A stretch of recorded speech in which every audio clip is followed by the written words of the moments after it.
Earlier this year, Sega announced a promotional prologue animation to coincide with the release of Sonic X Shadow Generations, entirely focused on, quote, shedding light on the ultimate life form. Sega's run of special promotional animations for upcoming Sonic games have been killers, so I'm sure most fans were already optimistic and excited to see how this next project would turn out. But once the teaser at Anime Expo aired... What? It became clear this was going to be much more than a simple tie-in promotion. So with the release of the final episode in this miniseries just, a few days ago, I thought, why not review it? Get my thoughts on it. I've always wanted to try my hand at expressing opinions in a scripted and edited formats, so if you end up enjoying the video, a like and a comment. It's the best way to let me know. I'm also planning on streaming my first playthrough of Shadow Generations here on YouTube and Twitch, so subscribe to tune in for that. Would love to have you there. Alright, Episode 1, Shadow and Maria. Firstly, the voice direction team and writers knew exactly what they were doing staging this shot, bro. Shadow! Hurry! Hurry! You have to see this! I thought we were going to go straight into Maria getting capped, but fortunately, we're actually treated to a scene that not only shows the bond between Shadow and Maria, but also shows Maria's personality and interests. It's the Aurora Borealis. You can only see them from certain latitudes down there, but up here, we can see the whole... Maria. Despite dealing with an illness that can only be cured via the ultimate life form, she still exerts herself to experience the beauty of the Earth. I think showing a moment like this reaffirms to us Shadow's admiration for Maria. Speaking for myself, I always felt that Maria's importance to Shadow was something that we had to kind of put the pieces together for ourselves. Like, she was a nice girl. She had compassion. She was unjustly taken away too soon. Therefore, of course, Shadow would gravitate towards someone like that. Who wouldn't, But when Shadow deals with a little imposter syndrome and begins to question his place in reality, Maria's characteristics shine through and build up Shadow. There's that personal connection. Professor Gerald made me the ultimate life form. I should be the key to all manner of medicines. Curing you.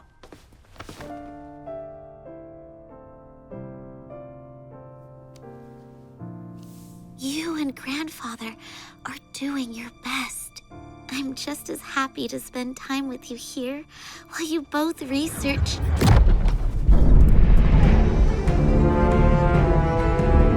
But listen, baby, where we begin to pop off is with the inclusion of Emerald, who was the last character I would think to see in the modern era of the Sonic franchise.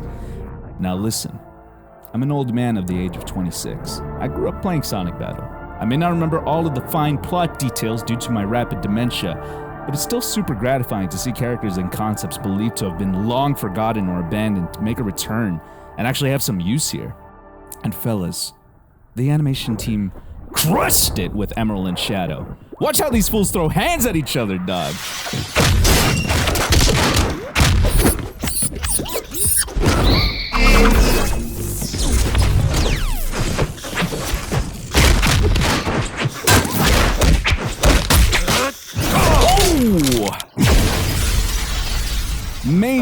Major shoutouts to the sound design team real quick. Every punch, foot shuffle, and even air whiffs contributed to a symphony of combat.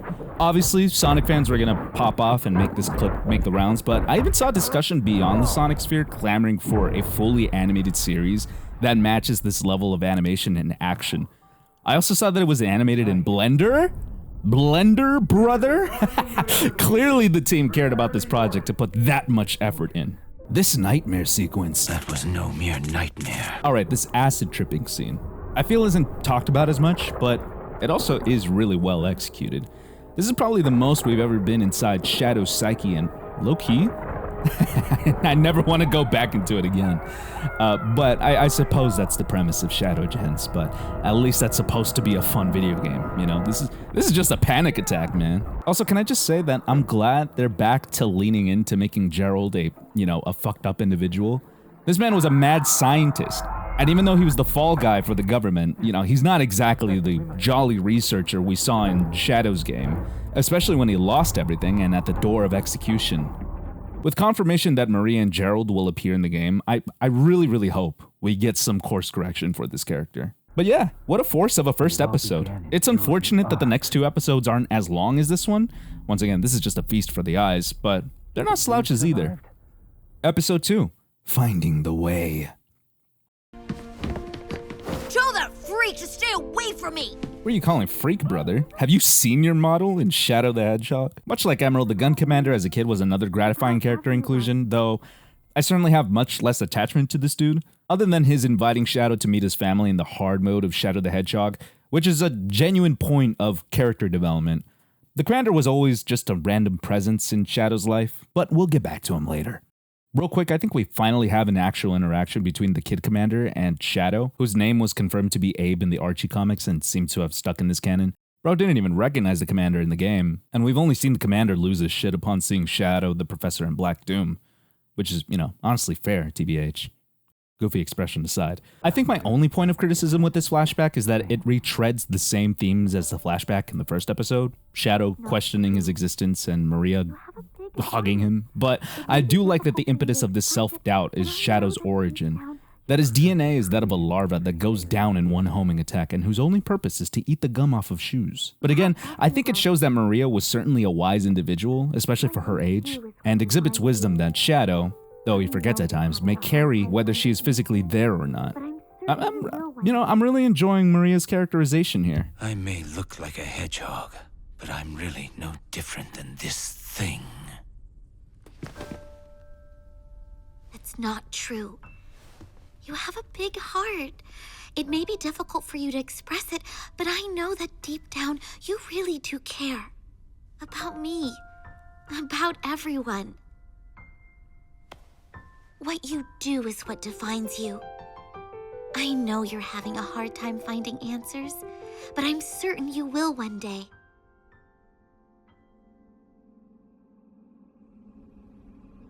Then, you'll find even more people you can trust.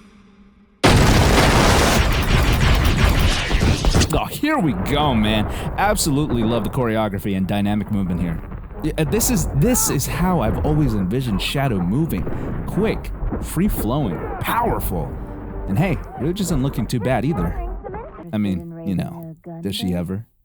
I was getting some real Sonic Heroes vibes from this episode. The Egg Ponds, the Team Dark reunion, Omega damn near saying worthless consumer models. Face me, inferior models.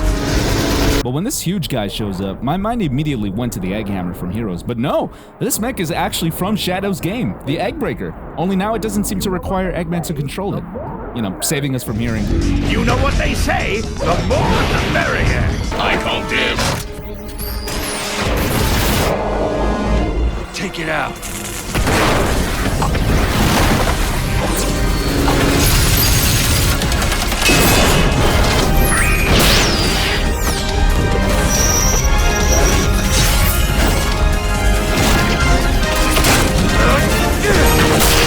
It's good to see the gang back in action. Now about this spacecraft. I can take you to a ship, but in return, you're going to have to promise to come to Sonic's birthday party. And there we have the tie into Generations. Though, seems Shadow doesn't make it in time, given that he's not in the first cutscene of Gens. Though, neither is Omega. Guess my guy wasn't invited. Alright, final episode. To the Ark. I just love that nearly frame 1 is just Omega disposing of this robot, man. This shit is gold to me. Also, this side profile of Shadow makes his quills look absolutely delectable. Gun is not my enemy tonight. Just an obstacle in my way. I call dibs. Oh, here we go, baby. Yeah! Oh, man. This is incredible. Oh, I love this. I love all of this. This man grabbed a missile, let it go, then grabbed it again after using chaos control. Please, Sega, let this team cook an entire season. Just one season, at least. Just one season. The creative and flashy choreography, this talent is just the ultimate. Shadow to Rouge. I'm in position. Chat, do I just have Sonic Brain Rot, or is this also a callback to Sonic Adventure 2? I'm in position, Doctor. Tell me when. This is Commander Abraham Tower. All forces, stand down. Return of the Commander, and this is how you make me care about him. It's so validating playing through all of Shadow the Hedgehog throughout my childhood, knowing this dude had a vendetta against Shadow until the very end. And now it seems they understand each other.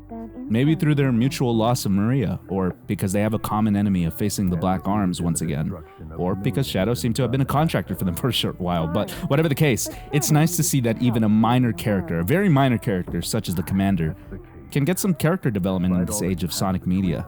Also love when Roger Craig Smith gets to do his deeper, more serious voices. He does great as the Commander. And Omega. He's awesome as Omega. This ending sequence is something else, man.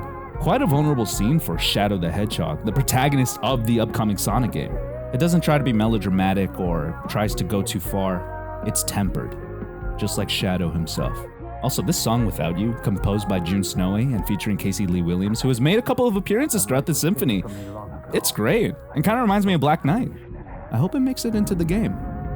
Little bonus scene shows Black Doom on the Ark, and I guess we'll have to play Sonic X Shadow Generations to see the rest of the story. I don't have much more to say for this video other than a thank you to the team. Absolutely incredible work on all fronts. Seriously, just a mini-series of this caliber would be an absolute dream come true. Sonic will always be a gaming franchise, but with the success of the movie, comics, and TV shows, it's always interesting to see how these characters inhabit and can be expressed through different media. And at the end of the day, this animation did what it was supposed to do. Get me hyped up to play Sonic X Shadow Generations! Once again, I'll be streaming the game here on this channel and on Twitch, so if you're interested in joining, hit that subscribe button. Follow the appropriate links below in the description. Alright, dog, that's enough for me. Take it easy. I wanted to destroy it.